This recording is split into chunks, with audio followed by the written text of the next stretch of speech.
तो अभी तक जावास्क्रिप्ट के अंदर हमने बात की है कि कैसे हम डॉम से अपने कुछ कुछ HTML एलिमेंट्स को सिलेक्ट कर सकते हैं। हम चाहें तो उनकी प्रॉपर लिस्ट सेलेक्ट कर सकते हैं डिफरेंट CSS सिलेक्टर्स के हिसाब से, नहीं तो हम चाहें तो इंडिविजुअल एलिमेंट्स को भी सिलेक्ट करके उनकी प्रॉपर्टीज को चेंज कर सकते हैं। तो सिलेक्टिंग ऑफ द एलिमेंट्स हमने सीख लिया है। अब हम बात करेंगे डॉम मैनिपुलेशन के अंदर मैनिपुलेटिंग द एलिमेंट्स की, यानी कैसे जो हमारे जावास्क्रिप्ट के अंदर ऑब्जेक्ट्स आ रही हैं इनकी हम प्रॉपर्टीज चेंज करके अपने HTML डॉक्यूमेंट के अंदर चेंजेस लेकर आ सकते हैं। बेसिकली अपनी स्क्रीन के ऊपर जो हमें दिखाई दे रहा है उसके अंदर चेंजेस लेकर आ सकते हैं। तो सबसे पहले हम बात करने वाले हैं कुछ स्पेसिफिक प्रॉपर्टीज एंड मेथड्स के बारे में, जिसमें शुरुआत में हम बात करेंगे text based and content based properties की। इसमें हम 3 प्रॉपर्टीज की बात करेंगे, हमारी inner text, text content and inner HTML property. जितनी भी हमारे पास ऑब्जेक्ट्स आती है उन सब के अंदर जनरली ये 3 प्रॉपर्टीज हमें दिख जाती है। एक एग्जांपल लेकर हम इसको समझते हैं। हमारी index.html के अंदर हमने ऑलरेडी एक पैराग्राफ बनाया हुआ है। इस पैराग्राफ के अंदर बहुत सारा कंटेंट हमें दिखाई दे रहा है। हम क्या करेंगे, इसी पैराग्राफ को एक बार सिलेक्ट करते हैं अपने जावास्क्रिप्ट में। तो यहाँ पर हम एक वेरिएबल बना सकते हैं, para is equal to document dot query selector. Query selector के अंदर हम सिलेक्ट कर लेंगे अपना पैराग्राफ। तो हमारे पास जो पैरा आएगा यानी पैराग्राफ आएगा उसकी कुछ ये वैल्यू होगी एंड ये हमारा हाईलाइटेड पैराग्राफ है। अब हम चाहें तो हमारे पास ये जो पैरा ऑब्जेक्ट आई है हम इसे प्रिंट भी करवा सकते हैं अपनी डिफरेंट प्रॉपर्टीज के साथ। तो हम कर देंगे console.dir पैरा, उससे डिफरेंट प्रॉपर्टीज हमारे पास आ जाएंगी और हम इन प्रॉपर्टीज के अंदर चेंजेस लाकर अपने HTML के अंदर चेंजेस ला सकते हैं। तो सबसे पहले हम कंटेंट वाली प्रॉपर्टीज पर फोकस करेंगे। कंटेंट वाली प्रॉपर्टीज के अंदर हम 3 प्रॉपर्टीज की बात करेंगे। यहाँ पर अगर स्क्रॉल किया जाए तो सबसे पहली प्रॉपर्टी जिसको हम कवर करेंगे ये हमारी इनर HTML, इसके साथ हम बात करेंगे इनर टेक्स्ट की एंड उसके साथ साथ एक और प्रॉपर्टी है हमारी टेक्स्ट कंटेंट नाम से। अब ये जो तीनों प्रॉपर्टीज है ना, ये तीनों प्रॉपर्टीज थोड़ी सी सिमिलर लगती है, यानी हम चाहें तो अपने ऑब्जेक्ट के लिए तीनों को प्रिंट करवा सकते हैं। हम प्रिंट करवा सकते हैं पैरा डॉट इनर टेक्स्ट, उसके बाद हम प्रिंट करवा सकते हैं para dot inner HTML and उसके बाद हम प्रिंट करवा सकते हैं para dot text content. And जब हम इन चारों की वैल्यू देखेंगे तो एक काफी सिमिलर सी वैल्यू हमें दिखाई देगी।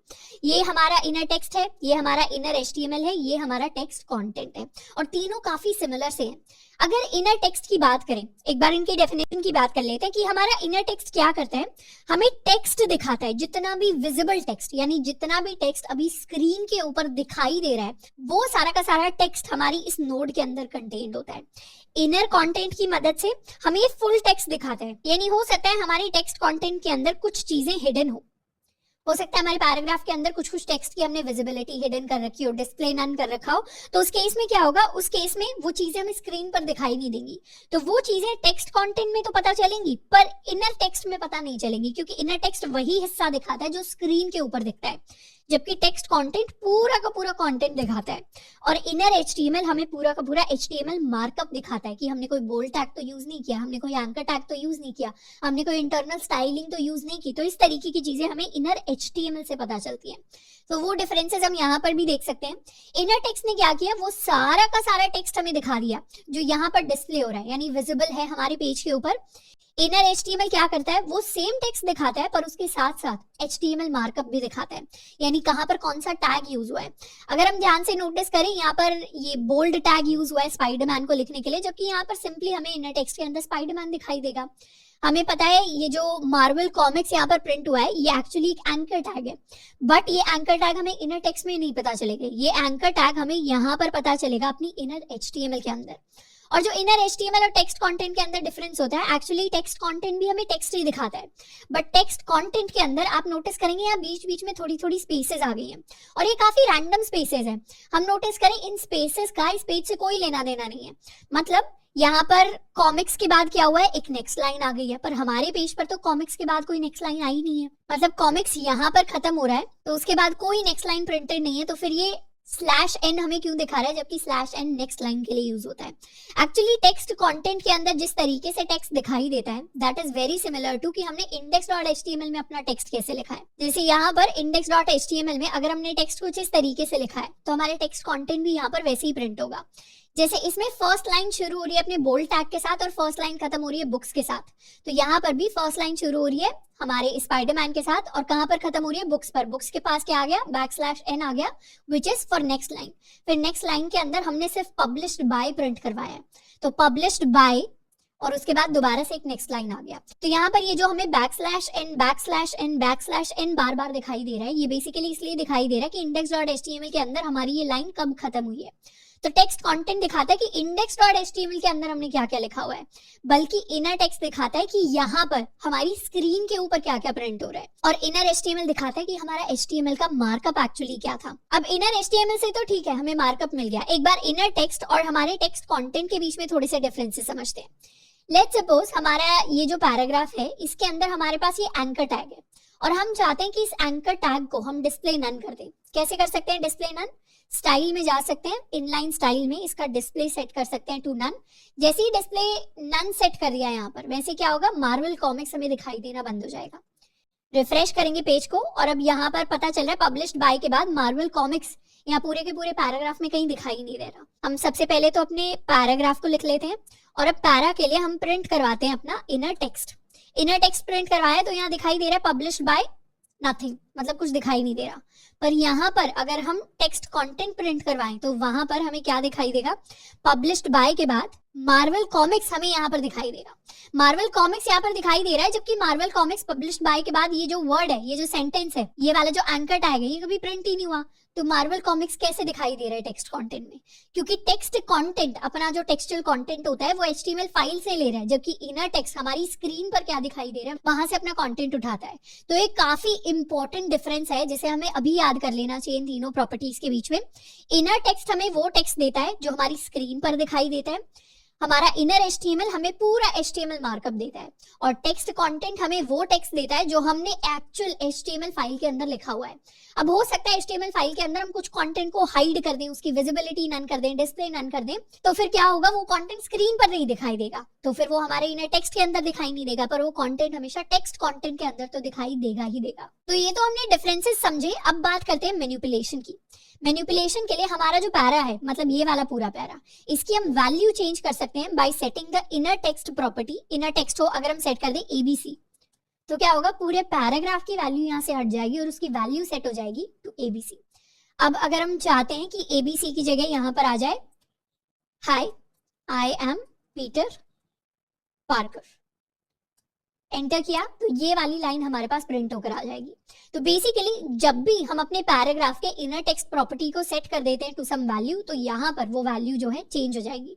पर अगर हम चाहें कि इनर टेक्स्ट के अंदर हम कुछ चीजों को बोल्ड बनाना चाहते हैं, लेट्स सपोज पीटर पार्कर को हम बोल्ड बनाना चाहते हैं, तो इसको हम अपने बोल्ड टैग के अंदर लिख दें कुछ इस तरीके से, तो वो चीज पॉसिबल नहीं हो पाएगी। क्यों? क्योंकि इनर टेक्स्ट सारी चीजों को टेक्स्ट समझता है, वो उन्हें HTML नहीं समझता। तो हमारे जो बोल्ड टैग हैं वो एज इट इज प्रिंट होकर आ जाएंगे। जबकि यहाँ पर अगर हमने इनर HTML किया होता, एंटर करते, तो उस केस में क्या होता, उस केस में टैग्स को एक्चुअली रिकॉग्नाइज करता है HTML। तो यहाँ पर पीटर पार्कर क्या हुआ, बोल्ड में होकर आ गया। तो ये डिफरेंस होता है जब हमें कुछ इस तरीके का कंटेंट सेट करना होता है जिसमें हम अपने HTML मार्कअप को भी पास करना चाहते हैं, वहां पर हम इनर HTML यूज कर सकते हैं। जब हमें नॉर्मल टेक्स्ट देना होता है तो वहां पर हम अपने इनर टेक्स्ट को यूज कर सकते हैं। अब जैसे लेट्स सपोज ये हमारी मेन हेडिंग है और इस मेन हेडिंग को अगर हम अंडरलाइन करना चाहते हैं, तो उस केस में हम क्या कर सकते हैं, सबसे पहले तो हम इसे एक्सेस कर लेंगे, let heading is equal to document dot query selector, and हम सेलेक्ट कर लेंगे अपनी H1 हेडिंग को। हम चाहें तो अपनी हेडिंग की वैल्यू भी प्रिंट करवा सकते हैं, हेडिंग डॉट इनर टेक्स्ट। तो हेडिंग डॉट इनर टेक्स्ट है अभी स्पाइडरमैन के इक्वल। अगर हम इस हेडिंग को अंडरलाइन करना चाहते हैं तो अंडरलाइन करने के लिए हम या तो स्टाइल्स यूज कर सकते हैं, और अभी स्टाइलिंग की हमने बात नहीं की कि स्टाइल को कैसे मैनिपुलेट करते हैं, तो अंडरलाइन के लिए हम अपना अंडरलाइन टैग भी यूज कर सकते हैं। अब हमें पता है अभी इसकी जो वैल्यू है दैट इज स्पाइडरमैन, तो हम क्या कर सकते हैं, हम लिख सकते हैं heading dot inner HTML is equal to double quotes के अंदर हम लिख सकते हैं अंडरलाइन के लिए यू एंड स्पाइडरमैन, एंड दोबारा से अपना अंडरलाइन टैग खत्म, एंटर। तो उससे क्या हुआ, हमारी जो मेन हेडिंग है वो अंडरलाइन होकर आ गई। इसके साथ साथ हम एक और चीज यूज कर सकते हैं, जैसे अगर हम रिफ्रेश करें दोबारा से अपनी जो हेडिंग है उसे हम लेकर आ जाते हैं। हमारी ये जो हेडिंग है इसकी वैल्यू हमें पता है that this is my main heading. अब इस हेडिंग का अगर हमें ऑलरेडी एग्जिस्टिंग टेक्स्ट यूज करना है, तो inner HTML is equal to underline tags के अंदर हम यहाँ पर इनफैक्ट डबल कोट्स की जगह हम अपने बैक टेक्स्ट यूज कर सकते हैं। बैक टेक्स्ट जैसे यूज किए उसके बाद यूज कर लेंगे अपने अंडरलाइन टैग को, और अंडरलाइन टैग के अंदर हमें कोई वेरिएबल लिखना है, तो वेरिएबल लिखने के लिए हम यूज कर सकते हैं अपना हेडिंग डॉट इनर टेक्स्ट। तो इस बार हमें याद करने की जरूरत नहीं है कि हमारी हेडिंग के अंदर क्या टेक्स्ट था, उसी को हम याद करें, दोबारा लिखें। हम सिंपली क्या कर सकते हैं, अपने बैक टिक वाले लॉजिक को यूज कर सकते हैं एंड उसी के अंदर हमें जो पार्ट स्ट्रिंग के पार्ट में लिखना है वो स्ट्रिंग की तरह लिख सकते हैं और बाकी पार्ट को हम वेरिएबल्स की तरह यूज कर सकते हैं। तो बेसिकली हेडिंग के अंदर जो भी ऑलरेडी वैल्यू है उसको आप क्या कर दो, अंडरलाइन के अंदर पास कर दो, और वो जो फाइनल वैल्यू आएगी अंडरलाइन होकर सारा का सारा टेक्स्ट, उसे हम असाइन कर देंगे अपनी इनर HTML प्रॉपर्टी को। तो इस तरीके से जो भी हेडिंग के अंदर कंटेंट होगा वो क्या होगा, अंडरलाइन होकर आ जाएगा। तो हमने ये जो चेंजेस किए हैं इन्हें ही एक्चुअली डॉम मैनिपुलेशन बोलते हैं, क्योंकि हमने अपने HTML एलिमेंट्स को मैनिपुलेट करना स्टार्ट कर दिया है ऑन द पेज। नेक्स्ट हम बात करने वाले हैं एट्रीब्यूट मैनिपुलेशन के बारे में, यानी डायरेक्टली जाकर हम एट्रीब्यूट्स को मैनिपुलेट कर सकते हैं। एट्रीब्यूट्स क्या हो जाते हैं HTML के अंदर, हमने मल्टीपल एट्रीब्यूट्स के बारे में पढ़ा है। हमारी जो आईडी होती है वो भी एक एट्रीब्यूट होता है, हमारी जो क्लास होती है वो भी एक एट्रीब्यूट होता है। इसके अलावा हमारी जो स्टाइलिंग होती है वो भी एक्चुअली एक एट्रीब्यूट है। या अगर हम इमेज जैसे एलिमेंट की बात करते हैं तो इमेज के अंदर जो हमारा सोर्स होता है, सोर्स भी एक एट्रीब्यूट होता है। तो इस तरीके से मल्टीपल एट्रीब्यूट्स को हम चेंज कर सकते हैं। तो इन एट्रीब्यूट्स को चेंज करने के लिए हम दो मेथड्स को यूज करते हैं। सबसे पहला हमारा मेथड होता है गेट एट्रीब्यूट। गेट एट्रीब्यूट हमें किसी भी ऑब्जेक्ट के लिए एक स्पेसिफिक एट्रीब्यूट की वैल्यू हमें दे देता है, यानी हमें पता चल जाता है कि इस एट्रीब्यूट के लिए इस ऑब्जेक्ट की क्या वैल्यू ऑलरेडी सेट है। और अगर हम किसी भी एट्रीब्यूट की वैल्यू को चेंज करना चाहते हैं तो उसके लिए हम सेट एट्रीब्यूट को यूज कर सकते हैं, जिसके अंदर हम पास करेंगे कि हम कौन से एट्रीब्यूट की वैल्यू चेंज करना चाहते हैं और वो वैल्यू चेंज होकर कौन सी नई वैल्यू में ट्रांसफॉर्म हो जाए। इनको बेसिकली हम गेटर्स एंड सेटर्स कहते हैं। प्रोग्रामिंग के अंदर ये टर्म काफी ज्यादा यूज होगी एंड इनफैक्ट काफी बार सुनेगी आपको, getters and setters. Getters and setters दो फंक्शंस का एक सेट होता है जिससे हम वैल्यू को गेट भी कर सकते हैं और सेट भी कर सकते हैं। तो जनरली इनको गेटर्स एंड सेटर्स बोला जाता है। तो जनरली जब हम अपने ऑब्जेक्ट लिटरल्स बनाते हैं डिफरेंट प्रोग्रामिंग लैंग्वेजेस के अंदर, तो उसके अंदर हम दो तरीके के मेथड जरूर देते हैं, getters methods and setters methods. पर उसको अभी के लिए भूल जाते हैं, अपने get attribute and set attribute को ध्यान से देखते हैं। हम क्या करेंगे यहाँ पर, सबसे पहले किसी एक ऑब्जेक्ट की बात करेंगे। लेट्स सपोज हम अपनी इस मेन ऑब्जेक्ट की, अपनी मेन इमेज की बात करते हैं। तो मेन इमेज जो है यहाँ पर कुछ इस तरीके से डिस्प्लेड है एंड इस मेन इमेज को हमने आईडी भी दी है विच इज मेन इमेज। हम चाहें तो आईडी एट्रीब्यूट के साथ स्टार्ट कर सकते हैं। सबसे पहले तो इसे स्टोर करवा लेते हैं कहीं पर। Let image is equal to document dot query selector, और यहाँ पर हम डाल देंगे अपना इमेज टैग। तो हमारे पास हमारी इमेज आ जाएगी विच इज दिस इमेज। हम चाहें तो इमेज के लिए उसकी आईडी को गेट कर सकते हैं। तो इमेज डॉट गेट एट्रीब्यूट, और गेट एट्रीब्यूट के अंदर कौन सा एट्रीब्यूट हम पास करेंगे, हम अपना आईडी एट्रीब्यूट पास करेंगे।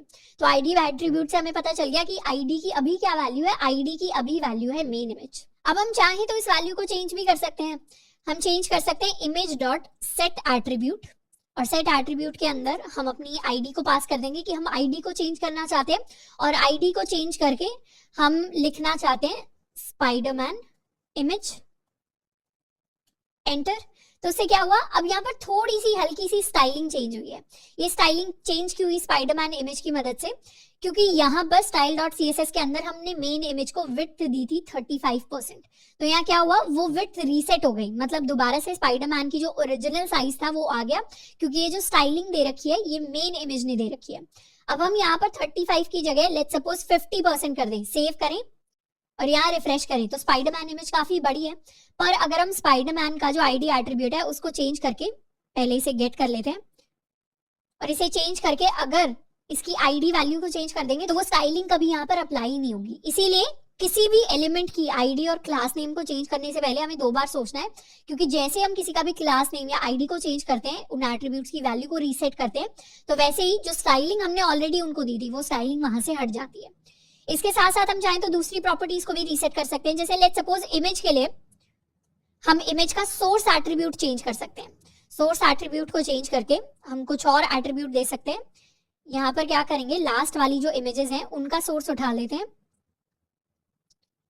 एंड हम इमेज डॉट सेट एट्रीब्यूट की वैल्यू में जाकर अपने सोर्स एट्रीब्यूट की वैल्यू चेंज कर रहे हैं। क्या वैल्यू दे रहे हैं हम उसे, ये वाला जो नया लिंक है इसे हम सेट करें। तो सोर्स एट्रीब्यूट की वैल्यू को चेंज करके हम इस URL पर चेंज करें, तो बेसिकली ये वाली जो थर्ड इमेज है वो हमारी यहाँ पर आ जाएगी। इसको करेंगे एंटर, तो क्या हुआ, ये इमेज चेंज होकर आ गई। तो इस तरीके से सोर्स भी चेंज हो सकता है, आईडी भी चेंज हो सकती है, हम चाहें तो क्लास को भी चेंज कर सकते हैं। अब लेट्स सपोज हमारी ये जो इमेज है इसके पास अभी हमारी क्लास नहीं है, यानी अगर हम प्रिंट करेंगे image dot gate attribute class, तो उस केस में हमारे पास नल प्रिंट होकर आएगा। तो हम क्या कर सकते हैं, इस क्लास की वैल्यू को सेट कर सकते हैं। क्लास की वैल्यू को हम सेट करके कर सकते हैं let's suppose two images, enter. तो अब अगर हम गेट एट्रीब्यूट करेंगे तो हमारी ये जो इमेज वाली ऑब्जेक्ट है इसको एक क्लास मिल गई है इमेजेस। तो इस तरीके से हम अपने get attribute and set attribute को यूज करते हैं